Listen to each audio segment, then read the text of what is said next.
Hello, I'm Kelly Ott. And I'm Laura Wakefield. We're here today on Focus Point to continue our discussion from last week about the types of relationships that can help serve professionals in professional development. Last week we talked about the mentor-protege relationship and how that serves the novice practitioner with attaining more expertise from a more experienced professional. Today we're going to talk about collegiate relationships and how they serve and some of the similarities and differences between those two styles of gaining support in your practice. Because that's really what we're wanting to highlight here is how to get support from other practitioners.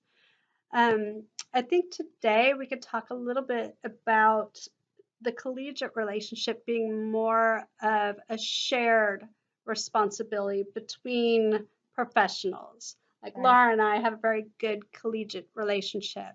And the whole idea here is that we share our experiences, our information, our data, our ideas, our trials, Right. tribulations, the whole deal. Successes and things like that. Hmm. And I agree. I think that your relationship with the people that you work with is very different than when you have that relationship with a mentor. With a mentor, it's like you're receiving this information down and you're trying to apply it. Whereas the relationship with your colleagues is different in that they are in the same boat with you on a day-to-day basis. They share the same pain points. Hmm. They have a knowledge that a mentor may not necessarily have. And so that is an important learning relationship. Right, because your mentor really probably has expertise maybe in one area, and we've talked about this. As speech pathologists, we almost have to specialize because our field covers so much, a very large range between birth and death, many different disabilities, many different specialty areas. So it's kind of like a doctor almost has to specialize in a certain area. And your colleagues are similar on special education teams.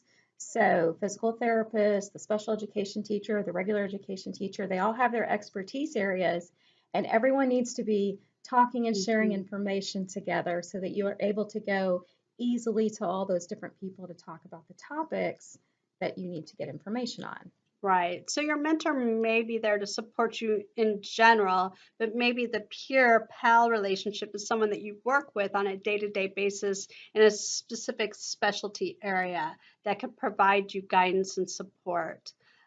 We talked also, I think, in the past about the peer pal relationship being more social. Oh, yes. There is a social component. Maybe you go out one Yeah. night a week. Maybe you do things at lunchtime or outside of Yeah. work. So there's that collegiate relationship, but also a social component to it.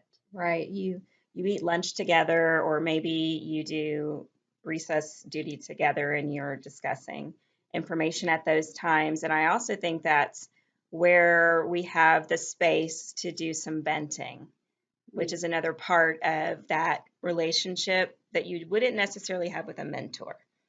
You would have the venting Right. relationship. That support's so different, right? Hmm. My mentor, if Yes. I had gone and vented to him, he Yeah, mine wouldn't have liked would that not have either. Yeah. been pretty.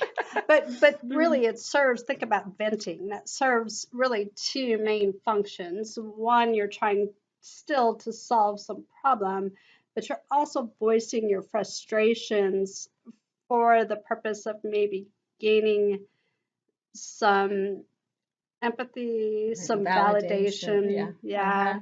right. Right. And it's important to have that because I know I've gone to different colleagues at different places I've worked, and it kind of starts with, am I crazy?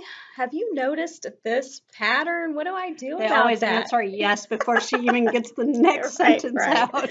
Right, but it is that thing, like, am I making too much of Right, something? right. Am I taking this personally? Should I just sort of, not worry about it and move on? Or is it really a pattern? And have you experienced it? And maybe you could give me some wisdom on how to solve it. And because Hmm. that person is intimately there Right. in that same work environment, they have direct insight and can say Yes. you're overreacting or Right. yes, this is real. Right. Whereas Right. that would not be something that you would gain from your mentor if they were not on site with you. Exactly. So, Exactly. so really the peer relationship serves another function. And it's really important to have those peer pals out there. What you do with those peer pals really is going to determine the level of growth that you attain from that experience. So I Exactly. think that both are very valuable Oh, types right. of support for the growing practitioner. And I hope that you will seek having a mentor and some really supportive peer pal relationships as well. Thank you for joining us. Next time we will talk about social media and how that fits into these guidelines.